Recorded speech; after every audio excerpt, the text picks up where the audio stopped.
Hello, this is Pastor Lauren Richmond, East Denver Bible Baptist Church. Welcome to Lead Me to the Rock. We are talking about the grace to build faith, as Gideon is going to be the portrait of grace that we're studying this week.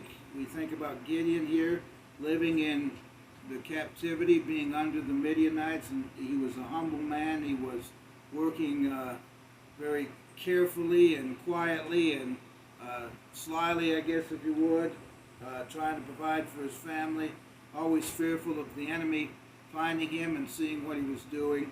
He definitely had a lot of fear, we can see that.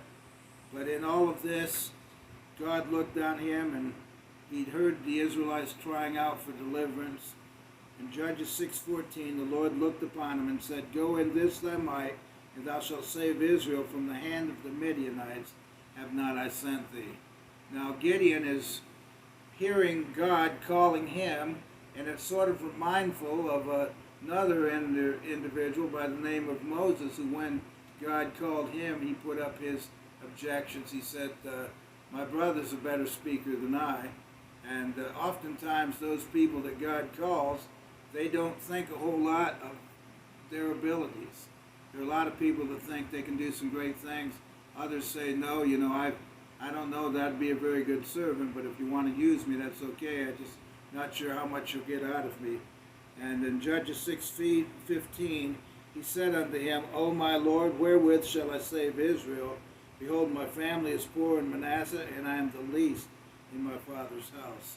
So he's saying, God, I think you probably could do better with someone else, but if you're stuck with me, if that's all you've got, I guess I could try to do something. But God tells us, just like he shared with Gideon, that he was going to use him, just like he said with Moses, that he was ignoring the excuse.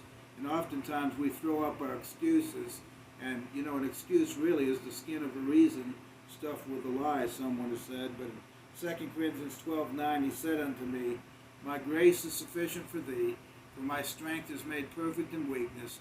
Most gladly, therefore, will I rather glory in my infirmities, that the power of Christ may rest upon me. And that was the Apostle Paul.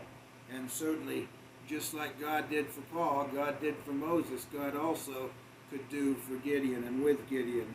Judges 6:16, and the Lord said unto him, Surely I will be with thee, and thou shalt smite the Midianites as one man.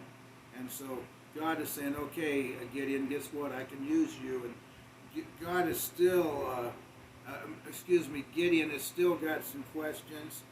And in Judges chapter 6:36-40, Gideon said unto God, If thou wilt save Israel by mine hand, as thou hast said, behold, I will put a fleece of wool in the floor, and if the dew be on the fleece only, and it be dry upon all the earth beside, then shall I know that thou wilt save Israel by mine hand, as thou hast said.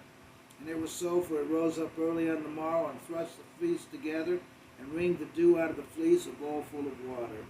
And Gideon said unto God, Let not thine anger be hot against me, and I will speak but this once. Let me prove, I pray thee, but this once with the fleece. Let it now be dry only upon the fleece, and upon all the ground let there be dew. And God did so that night, for it was dry upon the fleece only, and there was dew on all the ground.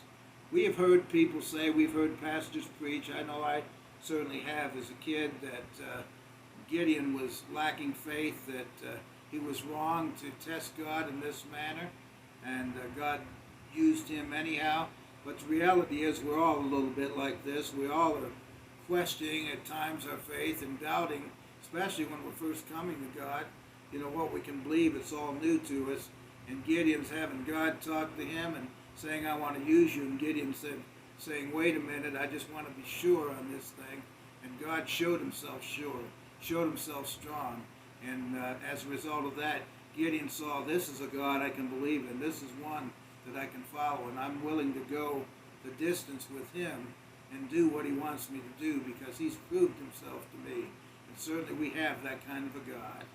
He's our strength, and he's our light, he's our salvation.